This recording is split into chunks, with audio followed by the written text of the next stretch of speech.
ponemos este tiempo en las manos del Señor y que Él hable hoy a nuestro espíritu y a nuestro corazón. Padre, gracias por tu amor, tu bondad y tu fidelidad a nuestra vida. Señor eterno, hoy nos disponemos a ser edificados y transformados por la verdad de tu Hijo Jesucristo revelado y manifestado en nuestra vida. Oramos que nos des un espíritu de sabiduría, de revelación, de iluminación, Señor, y podamos ser entendidos en una verdad de gracia que sea presente y eterna, Señor, donde tu iglesia pueda disfrutar de las riquezas de tu gloria en Cristo Jesús. Te honramos, Señor, y damos toda la honra a ti. Amén y amén.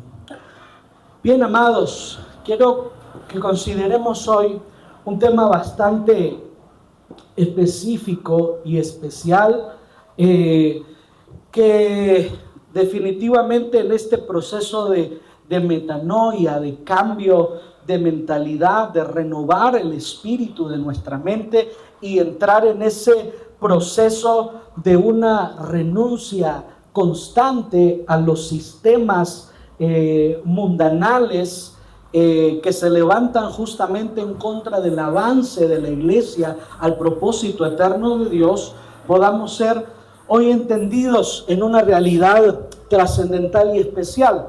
Quiero que consideremos lo místico y lo espiritual. Lo místico y espiritual es muy parecido.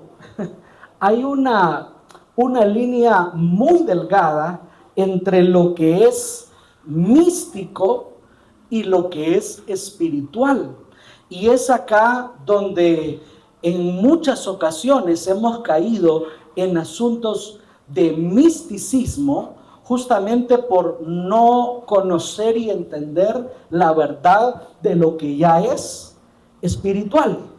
Entonces, es en esto que quisiera que hoy pudiéramos platicar, conocer, gracias hermana, y ser edificados.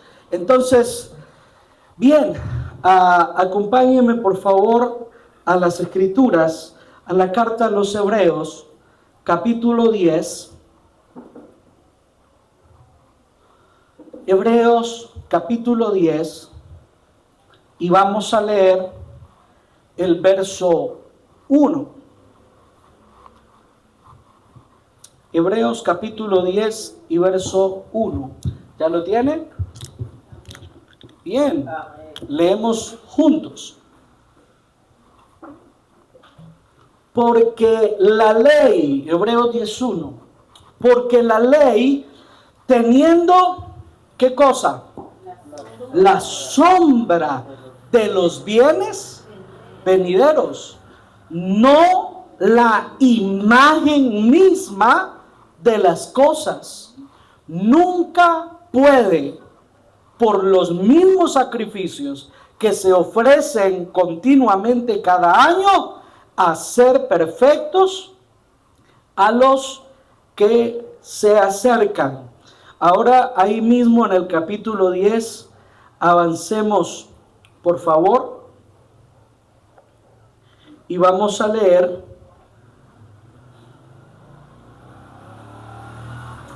el versículo 12. Dice: pero Cristo, habiendo ofrecido una vez para siempre un solo sacrificio por los pecados, se ha sentado a la diestra de Dios. De ahí en adelante, esperando hasta que sus enemigos sean puestos por estrado de sus pies, porque con una sola ofrenda hizo perfectos para siempre a los santificados. Amén. Pueden tomar su lugar. Hay una realidad en cuanto a estos asuntos de la ley. Cuando hablamos de la ley, no hacemos referencia, ni la Biblia hace referencia a los 10 mandamientos. Pensamos nosotros que la ley es solo los 10 mandamientos. Y no, están incluidos, son parte de la ley, pero la ley no es solo los 10 mandamientos. Cuando hablamos de la ley, hablamos de todas las ordenanzas que Dios dio, de todos los sacrificios que Él instituyó, de todas las fiestas, ceremonias, bautismos y rituales que Él definió en el viejo pacto. O sea, si usted quiere conocer completamente lo que la ley es, le invito a que lea desde los últimos capítulos de Éxodo hasta Deuteronomio, y usted va a encontrar ahí es toda la ley. Entonces, cuando el escritor a los hebreos nos está diciendo en ese capítulo 10 y verso 1, porque la ley, teniendo la sombra de los bienes venideros y no la imagen misma de las cosas, nunca puede, por los mismos sacrificios que se ofrecen continuamente y cada año, hacer perfectos a los que se acercan. Esta ley es todos los rituales, ordenanzas, sacrificios que Dios determinó desde esos últimos versos de Éxodo hasta Deuteronomio. Y el escritor de los Hebreos define que lo que la ley tiene es la sombra de los bienes venideros. No tiene la imagen, la sustancia, la realidad, la verdad. Es únicamente la sombra de una verdad y de una realidad. Imagínese este asunto. Usted va en la calle caminando y de repente ve venir un camión hacia usted. Pero lo que va a pasar encima de usted es la sombra del camión. ¿Usted se quita? ¿Sale corriendo de la banqueta porque la sombra del camión va a pasar encima? No, al contrario, si se estaciona por ahí nos ponemos un ratito debajo de la sombra. Porque no afecta en nada. No va a pasar nada con que la sombra pase encima tuyo. Pero si el camión va en dirección a ti, ese es otro asunto. Porque la sombra nada más es una silueta de algo real. La sombra solo está anunciando que hay una verdad real, tangible y superior. La ley, todo lo que contenía era la sombra de los bienes. Ella solo anunciaba lo real. Ella solo presentaba lo específico, la esencia. Ella no tenía la imagen misma de las cosas. Era la sombra. Y ese conjunto de ceremonias, rituales, sacrificios y ordenanzas nunca pueden hacer perfectos a los que se acercan. El único que ha hecho perfecto para siempre a los santificados es Cristo Jesús. Con una ofrenda una vez y para siempre nos hizo perfectos, santos para el Señor. Gracias por su alegría, hermano.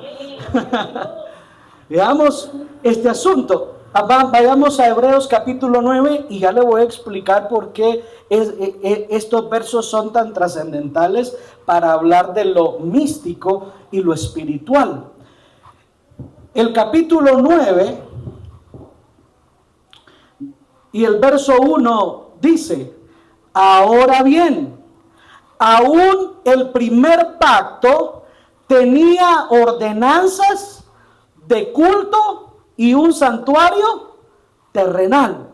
Y le voy a dejar de tarea que lea todo lo que ahí se especifica, porque ahí se establecen asuntos de los sacrificios, ahí se establecen asuntos de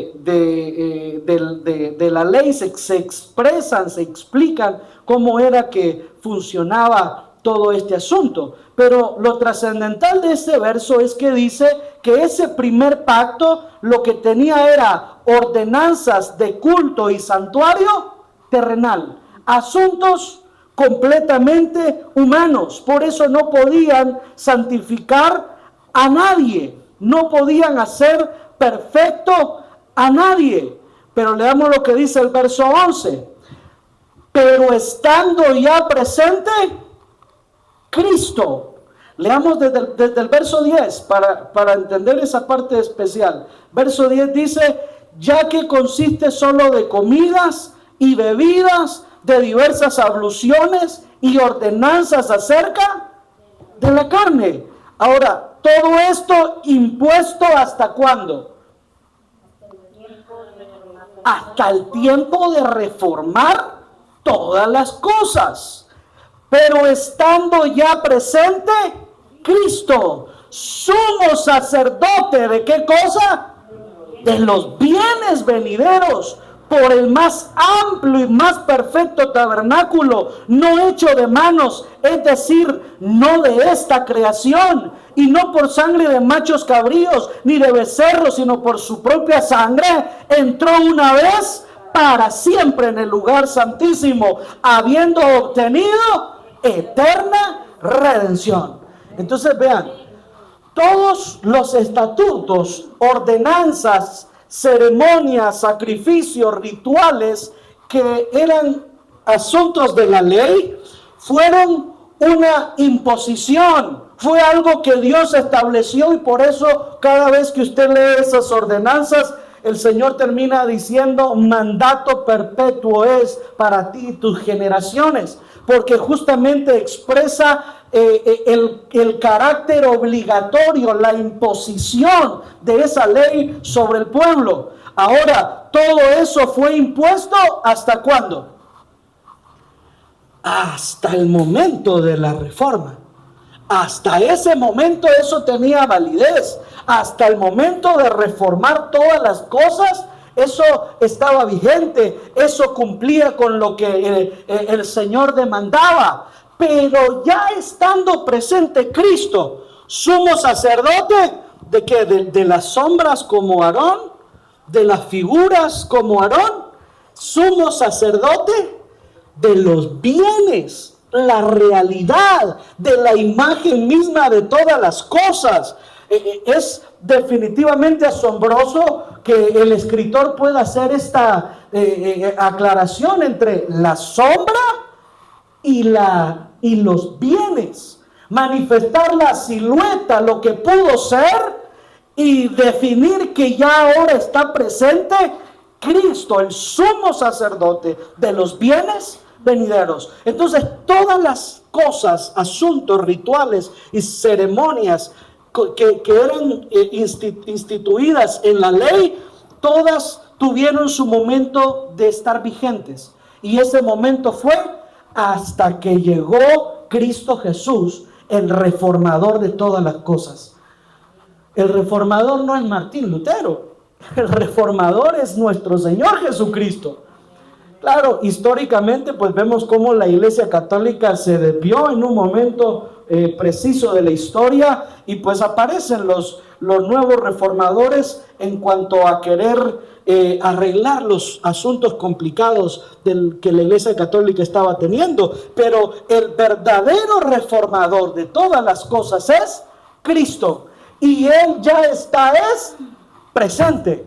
Él no va a venir, Él no se va a acercar, Él no en algún momento va a estar, Él ya está presente, y Él fue a reformar todas las cosas. Entonces, nosotros debemos, nuestra realidad espiritual debe partir no de los rituales, no de las ceremonias, ni de los asuntos instituidos en la ley, sino desde que ya está presente Cristo. Si tú vives tu vida en Cristo desde las sombras, es más viviendo una vida cristiana como una religión. Y en esa religión pues vas a encontrar muchas ceremonias, muchos rituales y muchos asuntos. Pero cuando vives es la vida en Cristo desde que Él ya está presente, entonces rituales, ceremonias y todos los asuntos en la manera en la que Dios se expresó en el Antiguo Testamento dejaron de estar vigentes, porque ahora ya está presente el sumo sacerdote de los bienes venideros, y nosotros ya no buscamos las sombras ni necesitamos las sombras, porque en Cristo tenemos los bienes. Como herencia nosotros en Él tenemos la sustancia de todas las cosas. ¿Me estoy dando a entender hasta acá? Ok. Entonces acá es donde esto cobra sentido entre lo espiritual y lo místico, porque es una línea bastante delgada. Lo espiritual es en esta verdad en la que Cristo ya está presente. Lo espiritual es todo lo que emana de nuestra comunión con Cristo. Lo espiritual es todo lo que parte de la obra consumada de la cruz. Lo espiritual es resultado de que nosotros nos volvimos un espíritu con Él. Por eso es que todas las cosas que nosotros hacemos, lo hemos platicado en varias ocasiones, todo es una realidad espiritual. Porque lo que es espiritual no es determinado por las cosas que se hacen, sino quién lo hace. Y el que lo está haciendo es un espiritual. Y eso vuelve espiritual lo que nosotros hacemos. Y es desde nuestra unión con Cristo que entonces nosotros oramos, cantamos, escuchamos las enseñanzas, somos por el Señor enseñados, lo escuchamos a Él, todo en una realidad espiritual, porque ya está presente Cristo, y en Él todas las cosas, todas las promesas del Padre son en el sí y en Él amén. Todo el Padre nos lo entregó en Cristo. Entonces, ya estando Él presente, nosotros no vivimos una vida espiritual desde la sombra, los rituales y las ceremonias, sino desde la vida de Cristo expresada en nosotros. Ahora, ¿en qué momento es que un asunto se convierte entonces en algo místico? Lo místico empieza a hacerlo cuando le atribuimos a una cosa un poder espiritual que solo lo tiene Cristo. Cuando traemos prácticas del antiguo pacto pensando que tienen un impacto espiritual y una autoridad espiritual hoy. Es ahí donde empezamos a volvernos místicos, ya no espirituales, sino entramos en un asunto de misticismo, porque ya el poder no es en el Cristo que me habita, sino el poder está en los asuntos externos. Por ejemplo, hay personas que cuando el predicador se seca el sudor con el pañuelo, al finalizar el servicio se lo van a pedir porque está ungido. Eso es misticismo. Pensar que en asuntos externos está el poder de Dios. ¿Sí? Es entonces donde vemos en algún momento también que un apóstol, un pastor o lo que usted quiera, le pone su saco a una persona o a una pareja y ahora les dice que están bajo cobertura. Todo eso es misticismo, porque el poder y los bienes no están ni en las personas ni en las cosas, sino en el Cristo que habita todo lo que yo soy. Entonces, hay una línea muy, muy delgada en ese asunto que debemos nosotros cuidar. Ahorita les dije cosas muy extravagantes y por eso ustedes pusieron esa cara de qué barbaridad. Para otra gente eso es muy normal, pero vamos a meternos un poquito más a fondo en este asunto. Algo que se volvió místico justamente porque la gente deposita su fe en ello es cuando se utiliza el aceite, ¿sí? Que las personas lo que buscan es que alguien les ore con aceite, que vayan y le unjan su casa con aceite, porque piensan que en el aceite está el poder, piensan que en el aceite está la unción, piensan que en el aceite está la gloria y el poder de Dios, y no. Si Él ya no habita en templos hechos de manos de hombres, menos en asuntos como esas cosas del pañuelo, el manto y el aceite. Ya no funciona así. Eso fue un asunto de la ley. Claro, el Señor pidió que todas las ofrendas se ungieran, por supuesto, pero fue impuesto allá por un asunto terrenal. ¿Hasta qué momento? Hasta el momento de reformar todas las cosas. ¿Me doy a entender en ese asunto? Por eso, mire esto. Vayamos por favor a Éxodo capítulo 30. Éxodo capítulo 30. Y vamos a leer el verso 31. Y va a ver usted una verdad ahí del aceite que vamos a darle gracias a Dios que estamos en el nuevo pacto y no en el viejo. Éxodo 30, 31 dice: y hablarás a los hijos de Israel diciendo: este será mi aceite de la santa unción por vuestras generaciones, sobre carne de hombre, ¿qué dice? No será derramado. Pregunto, ¿qué es lo que hacemos hoy? Hoy las congregaciones que mantienen esta práctica mística, ellos sí lo echan encima de la gente. ¿Y qué fue lo que Dios pidió? ¿En hombres? No. O sea, para empezar, si quisiéramos traer esa práctica a nuestro tiempo, ya la estamos practicando mal. Porque no era para echársela a cualquier cosa. Por eso era el aceite de la santa unción. No podía ser derramado sobre cualquier cosa. Dios fue específico sobre dónde sería derramado. Pero sigamos leyendo. Este será mi aceite de la santa unción por vuestras generaciones. Sobre carne de hombre no será derramada, ni haréis otro semejante, otro aceite, conforme a su composición. Santo es, y por santo lo tendréis vosotros. Cualquiera que compusiere ungüento semejante y que pusiere de él sobre extraño, será cortado de entre el pueblo. Dijo además Jehová a Moisés: toma especias aromáticas,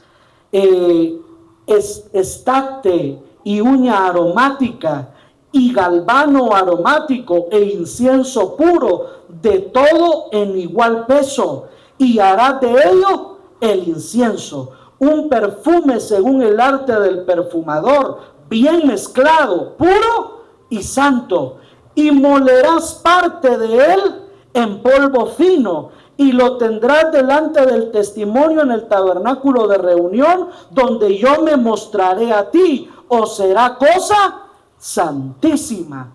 Como este incienso que harás, no os haréis otro según su composición, te será cosa sagrada para Jehová. Cualquiera que hiciere otro como este para olerlo, será cortado entre el pueblo de Dios.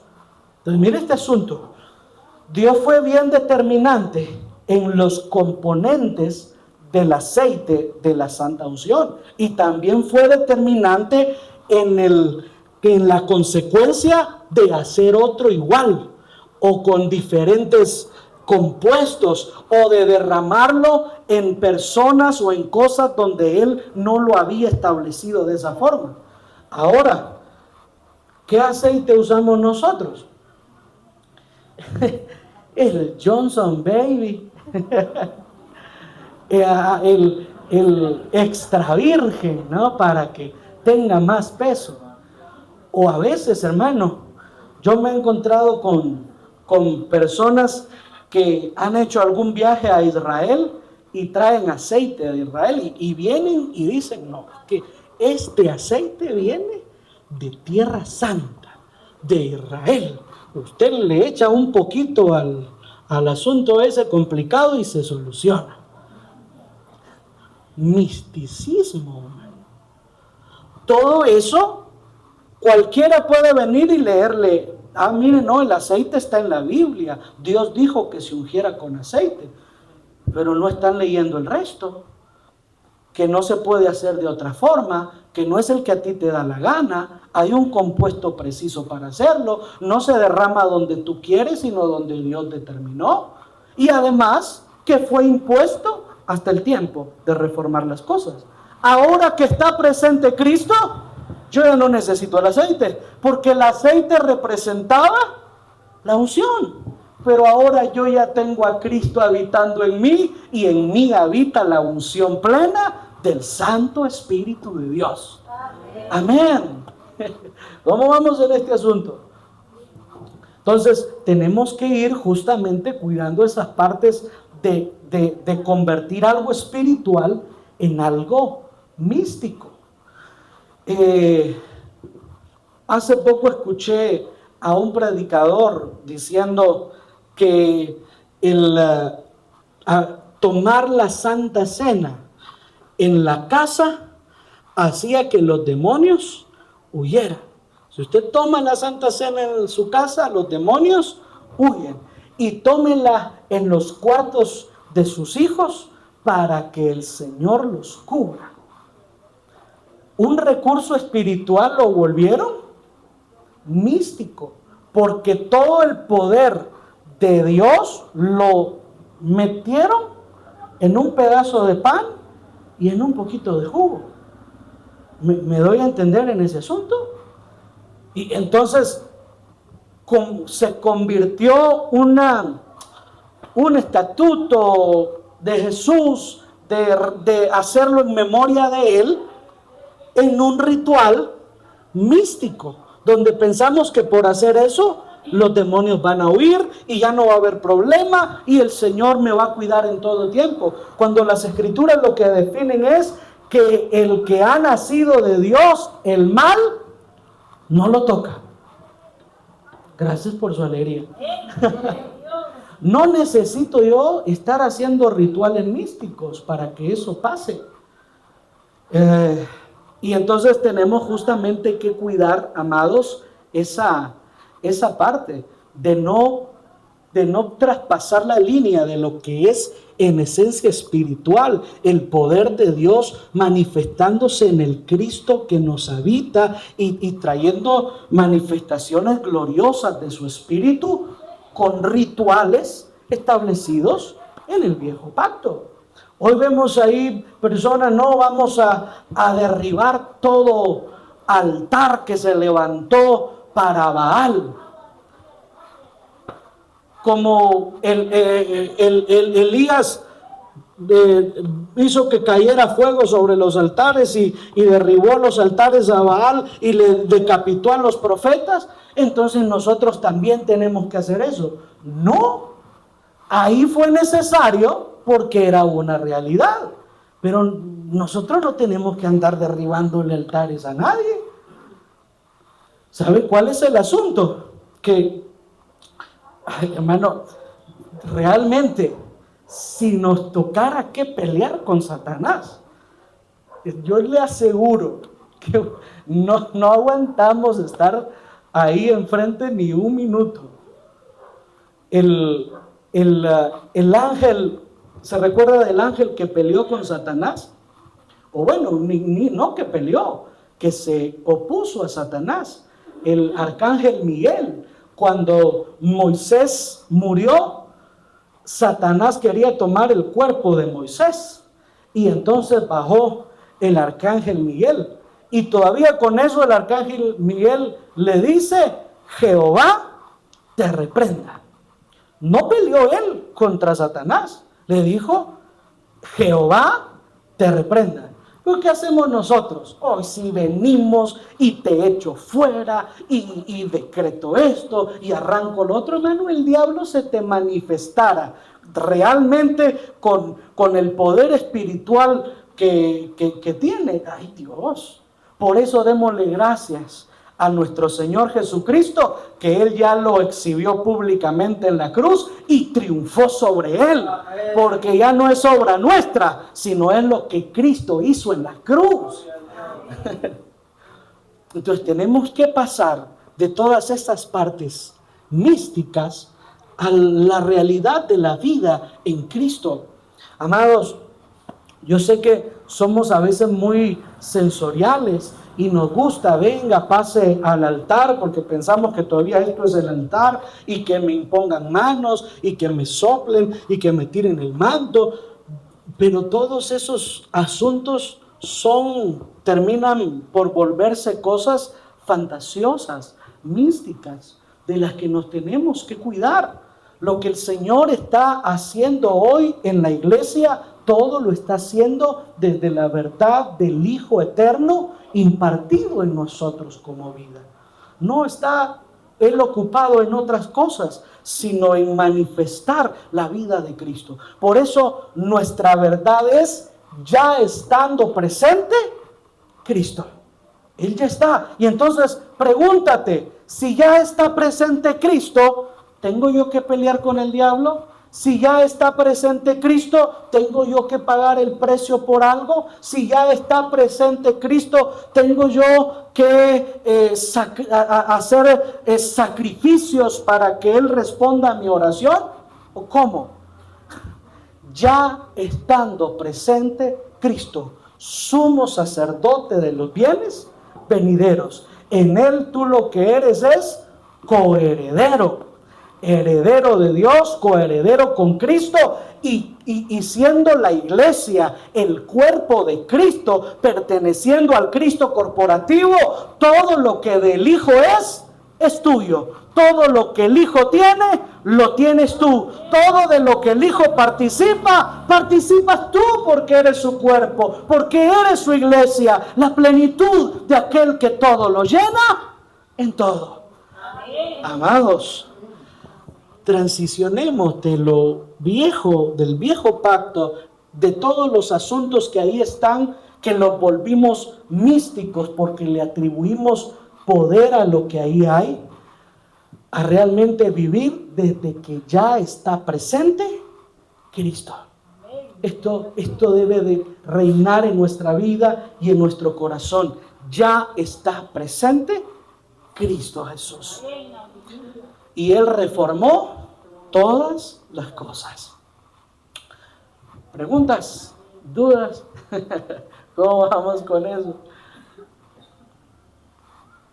Hermanos, yo sé que eso gusta, eso agrada, porque somos todavía personas almáticas, emocionales, y mientras estemos en esta naturaleza, en este cuerpo, nos van a seguir atrayendo las cosas sensoriales, eso definitivamente. Y no te digo que no sientas, no es ese asunto de no sentir, porque qué glorioso es poder exaltar al Señor y sentir cómo su espíritu se mueve en nosotros, nos abraza, nos consuela, nos conforta, nos da fortaleza. Eso es especial y trascendental.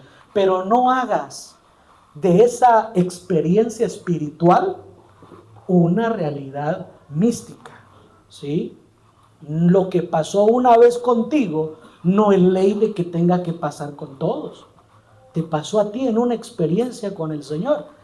Disfrútala, vívela, gózalo con el Espíritu. Pero esa experiencia no se puede volver ley ni que tiene que pasar siempre, ni que le tiene que pasar a todos.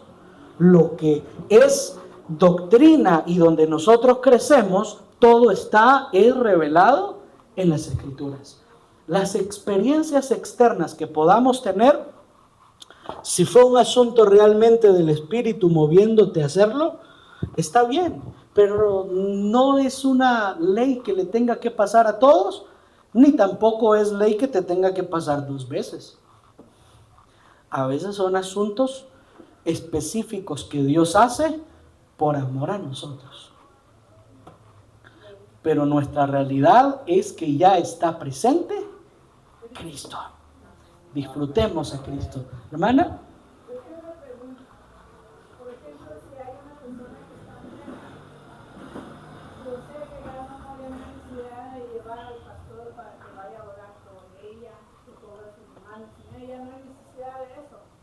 No, hermano. Usted puede orar. Usted tiene el mismo acceso al lugar santísimo. No, porque yo he oído, dicen, nosotros se nos dice, hay que llamar el pastor, hay que llamar porque tiene que venir a... Porque eso es necesario, que el pastor venga. Pero usted dice que ya no hay necesidad de que el pastor llegue a orar. Claro.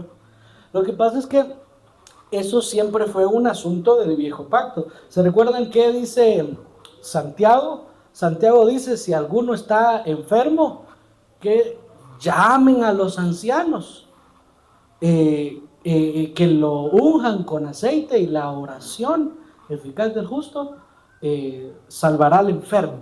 Pero Santiago estaba escribiendo justamente desde una perspectiva judía. Santiago era judío. Fue el primer libro o la primera carta que se escribió después de Cristo. Fue Santiago el que la escribió en el año 62 después de Cristo. Y él todavía con mentalidad judaica, para no tener complicaciones con los fariseos y los judíos, entonces estableció esa jerarquía, porque los ancianos eran nada más parte de una jerarquía de gobierno que tenía el pueblo judío, y entonces ellos eran los indicados para ir y orar por los enfermos, haciendo uso de todos los asuntos de la ley y los rituales para cada asunto de eso. Pero lo que Jesús estableció fue justamente: ustedes no oren como los otros gentiles, que creen que por repetir mucho las cosas, tener vanas repeticiones, van a convencer a Dios. No, ustedes van a orar de una forma distinta. Y es que ya los que iban creyendo en Jesús, que tenían estas cosmovisiones grecorromanas, ellos tenían la costumbre justamente de orar en voz alta el nombre de la deidad a quien oraban, y decían en voz alta el nombre de su Dios y lo que querían que hiciera, y las invocaciones de ven y desciende y que esto y que el otro, y que a veces a nosotros nos pasa. Estamos nosotros aquí diciéndole: ven Espíritu, ven Señor, desciende, ven como tú dijiste y derrama tu gloria. Pero ya está presente Cristo. Ya no lo tienes que llamar, ya no tienes que hacer esas santas invocaciones, porque ya está presente Cristo. Amén. Muy bien, ¿cómo finalizamos con esto? ¿Todo bien? Muy bien, amados. Pónganse de pie, vamos a orar. Y hagamos de esta riqueza espiritual expresión de comunión con el Señor. Y pidámosle que nos dé discernimiento en el Espíritu.